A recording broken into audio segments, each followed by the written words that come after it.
Hello everyone, welcome on YouTube channel SLD educational academy. आप सबों को आपके अपने YouTube channel SLD educational academy पर स्वागत है। तो चलिए हम लोग आज जो है वो प्रश्न नंबर 7 से कंटिन्यू करेंगे। प्रीवियस की अगर लेक्चर की बात करें तो हम लोग प्रश्न नंबर 6 तक देखे थे। आज हम लोग 7 से कंटिन्यू करेंगे। तो 7 में जो प्रश्न है, आपके पास अगर NCERT बुक होगा तो उसमें आप लोग प्रश्न को देख पा रहे होंगे। प्रश्न में क्या बोल रहा है? बोल रहा है कि भूमि पर स्थित किसी बिंदु से 20 मीटर ऊंचे एक भवन के शिखर पर लगी एक संचार मीनार के तल तथा शिखर के यूनियन कोण क्रमशः 45 डिग्री और 60 डिग्री बना रहा है। ठीक है, 60 डिग्री और 45 डिग्री है। तो देखिए, ये आपका फिगर है। प्रश्न नंबर जो आपका 7 है उसका फिगर इस प्रकार बनेगा। ठीक है, इसमें आप लोग देख पा रहे होंगे कि जो है एक बोला भूमि पर स्थित कोई एक बिंदु है। ठीक है, तो बिंदु हम लोग बी मान लिए हैं। ठीक है, और 20 मीटर ऊंचे भवन है। तो 20 मीटर ऊंचा भवन ये हो गया आपका। और इस ऊंचे भवन के शिखर से जो है एक संचार मीनार लगा हुआ है। ठीक है, तो इस संचार मीनार के तल से बोल रहा है। देखिए, इस भवन के शिखर पर लगा एक संचार मीनार है और फिर बोल क्या रहा आगे, इसमें बोल रहा है कि ऊंचे शिखर पर लगे और उसके बाद फिर बोल रहा है मीनार, संचार मीनार के जो तल है उस तल से जो है क्रमशः जो है 45 डिग्री और जो है मीनार के शिखर से जो है 60 डिग्री क्रमशः जो है एंगल बन रहा है। तो आपको बताना है कि जो है संचार की जो है ऊंचाई क्या होगा। ठीक है, तो वही चीज हम यहाँ पे लिखे हैं कि देखिए इस फिगर में जो दिया हुआ है वो चीज हम यहाँ पे साइड में लिख लिए हैं। ये डी आपका है जो संचार मीनार, उसका हम जो है एच मान लिए हैं। तो आपका एडी जो हो गया एच हो गया। अब फिर आपका डीसी, तो डीसी जो है वो भवन की ऊंचाई है। डीसी आपका ये भवन की ऊंचाई हो गया। तो आपका इस प्रकार से डीसी 20 मीटर जो दिया हुआ है वो 20 मीटर यहाँ पे आ गया। और फिर बोल रहा है भूमि पर स्थित कोई एक बिंदु था। तो वो एक बिंदु जो है वो माना हम भूमि पर स्थित एक वह बिंदु जो है वो बी है। ठीक है, और भवन सहित मीनार की जो ऊंचाई होगा वो एडी प्लस डीसी होगा। एडी और प्लस जो है वो डीसी होगा, जो कि इसका देखिए ये भवन की सहित ऊंचाई हो जाएगा। तो यहाँ पे 20 प्लस एच हो जाएगा मीटर जो है पूरा, ये पूरा हाइट हो गया। ठीक है, तो हम लोग अब जो है इसमें सबसे पहले देखिए दो ट्रायंगल बना रहा है। एक ट्रायंगल कौन बना रहा है? देखिए ए बी सी एक ट्रायंगल हो गया और दूसरा ट्रायंगल जो बना रहा है वो बी डी सी बना रहा है। ठीक है, तो हम लोग सबसे पहले जो लेंगे वो ट्रायंगल बी लेंगे, बी डी सी में देखेंगे। ठीक है, इस ट्रायंगल में देखेंगे। ये ट्रायंगल जो है वो समकोण ट्रायंगल है एक। ठीक है, 90 डिग्री के एंगल यहाँ पे बनेगा। तो ये समकोण ट्रायंगल है। तो इसमें हम लोग पहले देखिए, इसमें जो है वो ये डीसी दिया हुआ है। ठीक है, और बीसी दिया हुआ है। तो हम लोग सबसे पहले टेन थीटा का यूज करेंगे यहाँ पे। तो 10 आपका 45 है थीटा का मान, तो 45 डिग्री होगा। इक्वल आपका आएगा यहाँ पे, ये आपका P हो जाएगा। ठीक है, और ये आपका B हो जाएगा। तो P बाई बी होता है 10 का। तो इस प्रकार से यहाँ पे DC बाई BC हो जाएगा। ठीक है, और इक्वल जब आएगा इसका तो कितना दिया हुआ है DC आपका, यहाँ पे वैल्यू जो है उसको पुट करेंगे। तो ये 20 मीटर दिया हुआ है और नीचे आपका BC जो है वो निकालना है। ठीक है, BC हम लोग को फाइंड करना है। तो 1045 को हम लोग का मान जो है वो अच्छा तरह से पता है कि 1045 का जो वैल्यू होता है वो 1 होता है। ये 1 हो जाएगा। इक्वल जो होगा आपका वो आपका हो जाएगा यहाँ पे 20 मीटर बाई BC। ठीक है, अब इसको क्रॉस मल्टीप्लाई करेंगे तो ये आ जाएगा 20 मीटर। ठीक है, इक्वल BC। ठीक है, तो इस प्रकार से हमारा BC का जो मान निकला वो 20 मीटर निकल गया। ठीक है, 20 मीटर। ठीक है, जो ये आपका DC का वैल्यू है वही आपका BC का हो गया। ठीक है, अब हम लोग दूसरा ट्रायंगल लेंगे। दूसरा त्रिभुज जो है वो क्या है? त्रिभुज ABC में देखेंगे। ठीक है, तो इसका इक्वल क्या हो जाएगा? ABC में। ठीक है, ABC को देखेंगे। ABC में हो जाएगा 10 60 लेंगे, 10 60 डिग्री लेंगे क्योंकि यहाँ पे 60 का 1 डिग्री का एंगल बना रहा है। तो 10 60 के इक्वल हो जाएगा आपका AC हो जाएगा पूरा AC बाई BC। ठीक है, BC हो गया। अब हम लोग यहाँ पे देखेंगे कि एसी जो है, एसी पर ध्यान दीजिए, एसी जो आपका है वो आपका पूरा मीनार जो है वो देखिए यहाँ पे भवन सहित मीनार की जो ऊंचाई है वो इक्वल है आपका, देखिए एसी जो इक्वल हो जाएगा, एसी इक्वल आपका एडी, ठीक है, एडी प्लस डीसी हो जाएगा, ठीक है, ये चीज हो जाएगा आपका एसी के बराबर, ठीक है। तो यहाँ पे एसी के जगह पे हम लोग जो है एडी प्लस डीसी पुट करेंगे, ठीक है।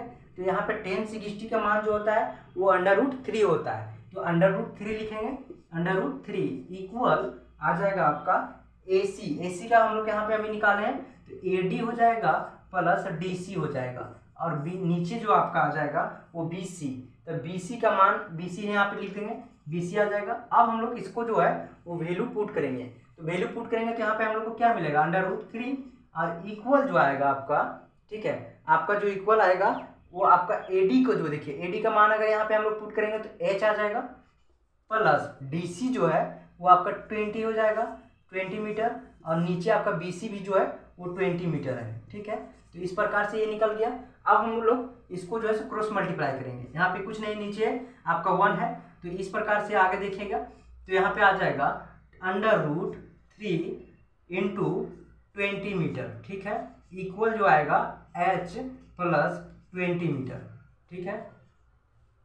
अब हम लोग देखिए इसको क्या करेंगे, h को ही हम लोग को फाइंड करना है, तो h हम लोग यहाँ पे ले लेंगे, h इज इक्वल जो हो जाएगा √3 इंटू 20 मीटर माइनस जो है वो 20 आ जाएगा, ठीक है। इधर जो है साइड जब चेंज करेंगे तो ये जो है पॉजिटिव से नेगेटिव में आ जाएगा।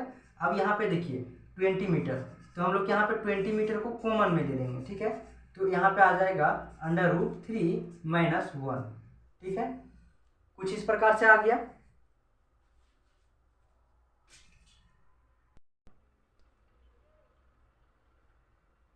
तो आपका जो h इज इक्वल है वो हो जाएगा 20 मीटर √3 माइनस 1, तो h का जो वैल्यू है वो 20 इंटू √3 माइनस 1 मीटर, यही आपका h का मान हो जाएगा।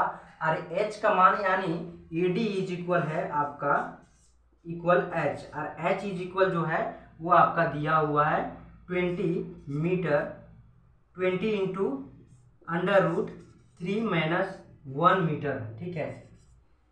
और h क्या हम लोग लिए थे, संचार मीनार की ऊंचाई, ठीक है, तो यही आपका जो है वो सही उत्तर हो जाएगा। संचार मीनार की जो हम लोग का ऊंचाई निकला है वो आपका ये निकला है 20 इंटू √3 माइनस 1, ठीक है। तो अब इस प्रकार से ये जो प्रश्न है 7 जो है से कंप्लीट हुआ। अब हम लोग जो है 8 की ओर देखेंगे। 8 भी जो है वो 7 के जैसा सेम है, तो आप लोग जो है उसको बना लीजिएगा। उसमें देखिए आपको जो है फिगर हम समझा देते हैं, उसमें हम लोग देखिए यहाँ पे जो है संचार मीनार की ऊंचाई निकाले, वहाँ पे देखिए एक मूर्ति दिया हुआ है यानी एक प्रतिमा दिया हुआ है, उस प्रतिमा की ऊंचाई जो है आपका फिगर सेम ऐसा ही बनेगा, ठीक, सिर्फ चेंज हुआ है देखिए इसमें क्या, ठीक है। ये आपका जो है वो मूर्ति है 1.6 मीटर, यहाँ पे एक जो है वो मूर्ति लगा हुआ है पेडेस्टल के ऊपर, ये आपका पेडेस्टल हो गया, ठीक है, पेडेस्टल हो गया ये आपका, ठीक है। इस पेडेस्टल की ऊंचाई हम लोग को ज्ञात करने के लिए बोला है पेडेस्टल की ऊंचाई ज्ञात कीजिए। तो हम लोग को पेडेस्टल की ऊंचाई निकालना है, तो यहाँ पे जो है ये आपका डीसी जो है से दिया हुआ था, ठीक है, और ये आपका डीसी जो हो जाएगा आपका एच हो जाएगा, ठीक है। और यहाँ एडी जो है वो आपका एक मूर्ति है, वो मूर्ति लगा हुआ है पेडेस्टल के ऊपर, तो ये आपका 1.6 मीटर जो है वो एडी हो जाएगा, ठीक है। अब देखिए ये जो एंगल भी है वो सेम होगा, क्योंकि देखिए इसमें चेंज किया है, इसमें बोल क्या रहा है, 8 में बोला है कि पेडेस्टल के शिखर पर 1.6 मीटर जो है ऊंची एक मूर्ति लगी हुई है, और भूमि पर स्थित एक बिंदु किसी बिंदु से भूमि पर स्थित किसी बिंदु, ये हो गया आपका बी, ठीक है, बिंदु से किसी बिंदु से मूर्ति के शिखर पर, मूर्ति का जो है वो शिखर पर यूनियन कोण 60 डिग्री बना रहा है, यानी इसका ये शिखर, मूर्ति का शिखर तो यही हो जाएगा, और यहाँ से आपका जो है वो 60 डिग्री बना रहा है। उसके बाद आगे क्या बोल रहा है, आगे बोल रहा है कि जबकि उसी बिंदु से जो है, उसी बिंदु यहाँ से हो जाएगा आपका बिंदु बी, इस बिंदु से जो है इस पॉइंट से जो पेडेस्टल के शिखर का यूनियन कोण, पेडेस्टल का शिखर ये हो जाएगा आपका, ठीक है, और जो है मूर्ति का शिखर ये हो जाएगा। 45 डिग्री बना रहा है पेडेस्टल के शिखर से। तो हम लोग को बता रहा है पेडेस्टल की ऊंचाई निकालिए, तो इस प्रकार से जो है यहाँ पे DC निकाल लेंगे। तो ये आप लोग जो है खुद कर लीजिएगा। तो दोस्तों हम लोग प्रश्न नंबर 8 तक कंप्लीट कर लिए। अब हम लोग 9 की ओर बढ़ेंगे। तो हम लोग प्रश्न नंबर 9 को देखते हैं, ठीक है।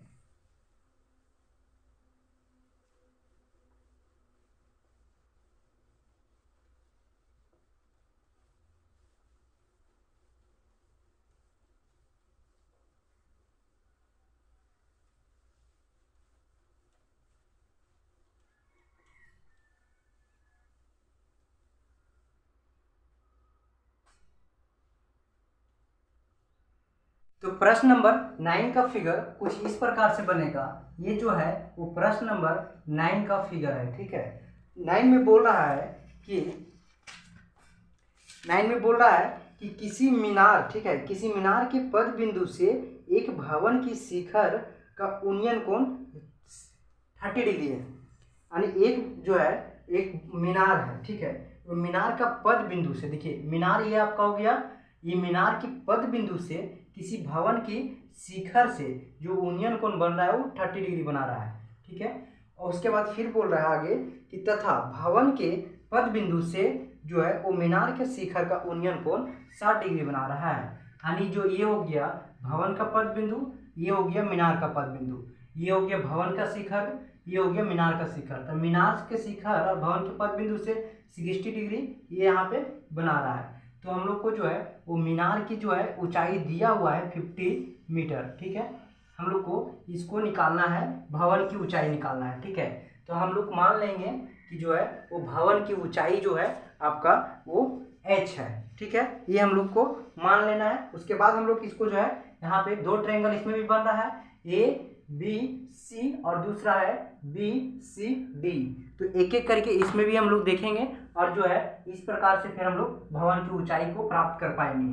तो चलिए हम लोग देखते हैं। तो सबसे पहले हम लोग जो है इसमें जो है मानेंगे कि माना भवन की ऊंचाई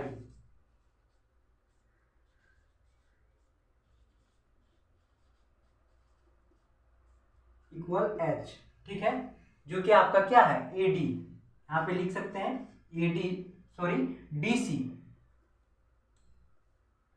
है, ठीक है, ये हम लोग लिख दिए। अब हम लोग जो है इसमें सबसे पहले जो है एक ट्रायंगल लेंगे। इसमें देखिए इसमें जो है एक वैल्यू ही दिया हुआ है, ठीक है, 30 डिग्री। अब हम लोग को है इसमें 2 वैल्यू दिया हुआ है, एक 30 डिग्री और एक मीनार की ऊंचाई। तो सबसे पहले ट्रायंगल जो लेंगे वो ABC लेंगे।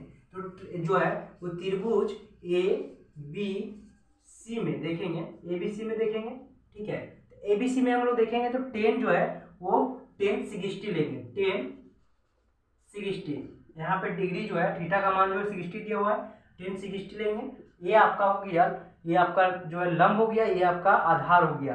यानी AB जो होगा लंब बटा आधार होता है, तो ये इसका AB हो जाएगा, AB बाय BC, ठीक है। तो BC हो गया। अब आगे हम लोग देखेंगे तो इक्वल आ जाएगा आपका √3 जो है वो 1060 का जो मान होता है वो √3 होता है। इक्वल आ जाएगा आपका AB का जो वैल्यू दिया हुआ है यहाँ पे लिख देंगे 50 मीटर जो है। उसके बाद नीचे जो आपका है वो BC को हम लोग को फाइंड करना है, यानी BC हम लोग को निकालना है। तो BC को हम लोग यहाँ पे BC से ही लिख देंगे। उसके बाद अब हम लोग जो है इसको क्रॉस मल्टीप्लाई करेंगे। तो क्रॉस मल्टीप्लाई करेंगे तो आ जाएगा आपका BC इक्वल 50 मीटर बाय √3, ठीक है। ये आपका 1 मान लीजिए, ठीक है। अब हम लोग जो है अब दूसरा ट्रायंगल लेंगे, जो है दूसरा त्रिभुज लेंगे, ये हो जाएगा BCD। ये आपका दूसरा ट्रायंगल है, ठीक है। इस ट्रायंगल में हम जो है हम लोग देखेंगे तो यहाँ पे जो होगा वो 1030 डिग्री होगा। थीटा का मान यहाँ पे 30 दिया हुआ है, यानी 30 डिग्री दिया हुआ है, तो 30 डिग्री लेंगे। और इक्वल जो आएगा आपका यहाँ पे ये हो जाएगा आपका लंब और ये हो जाएगा आधार। तो ये आपका हो जाएगा लंब यानी DC बाय BC, ठीक है। ये हो गया। अब हम लोग यहाँ पे देखेंगे कि जो है वो BC का जो है वो हम लोग को मान निकालना है, ठीक है। और DC का जो है वो मान निकालना है और BC का जो से निकल गया है। BC का मान यहाँ पे दिया हुआ है, तो यहाँ पे सबसे पहले हम लोग tan 30 का वैल्यू जो है वो पुट करेंगे। tan 30 डिग्री जो होता है वो होता है 1/√3, ठीक है, इक्वल जो आएगा आपका यहाँ पे DC को तो ज्ञात ही करना है, तो DC तो हम लोग को पता नहीं है, और BC जो निकाले वो 50/√3 निकालें, ठीक है। तो यहाँ पे हम लोग ये पुट कर दिए। अब इसको जो है फिर क्रॉस मल्टीप्लाई करेंगे तो ये आपका आ जाएगा, ठीक है, ये क्रॉस मल्टीप्लाई करेंगे तो 50/√3 इक्वल आ जाएगा जो है वो √3 DC, ठीक है। अब हम लोग जो है DC को निकालना है, तो DC हम लोग ले लेंगे, और DC के बराबर जो आ जाएगा आपका वो आएगा 50/√3, ठीक है। और जो है वो DC जब इधर आएगा तो इधर जो है वो मल्टीप्लाई में तो डिवाइड में आ जाएगा, तो इस प्रकार से यहाँ पे नीचे जो है वो √3 आ जाएगा, और ये आ जाएगा 50/3। रूट से रूट जो है मल्टीप्लाई होने पर कैंसिल हो जाएगा, और नीचे जो है वो आपका 3 ही बचेगा। इस प्रकार से ये जो है आपका DC इक्वल जो हो जाएगा वो 50/3 हो जाएगा। इसको आप लोग पूर्णांक में भी लिख सकते हैं, तो पूर्णांक में हो जाएगा आपका DC इक्वल 16, ठीक है, इंटू 2/3, ठीक है। इस प्रकार से ये आपका पूर्णांक में हो जाएगा। ये आपका हो गया भवन की ऊंचाई, यानी भवन की ऊंचाई, ठीक है, भवन की ऊंचाई यहाँ पे इक्वल हम लोग कैच लिए थे, तो भवन की ऊंचाई, ठीक है, ऊंचाई H इक्वल जो हो जाएगा वो DC हो जाएगा, और DC जो इक्वल जो हो जाएगा वो 16 इंटू 2/3 मीटर, ठीक है। इस प्रकार से हम लोग ये जो है वो भवन की ऊंचाई ज्ञात कर लिए। इस प्रकार से हम जो है वो भवन की ऊंचाई को हम लोग प्राप्त कर लिए। अब हम लोग जो है ये हो गया आपका भवन की ऊंचाई, ठीक है। अब हम लोग प्रश्न नंबर जो 10 है वो नेक्स्ट वीडियो में हम लोग अगले लेक्चर में देखेंगे। तब तक के लिए आप सभी को बहुत बहुत धन्यवाद।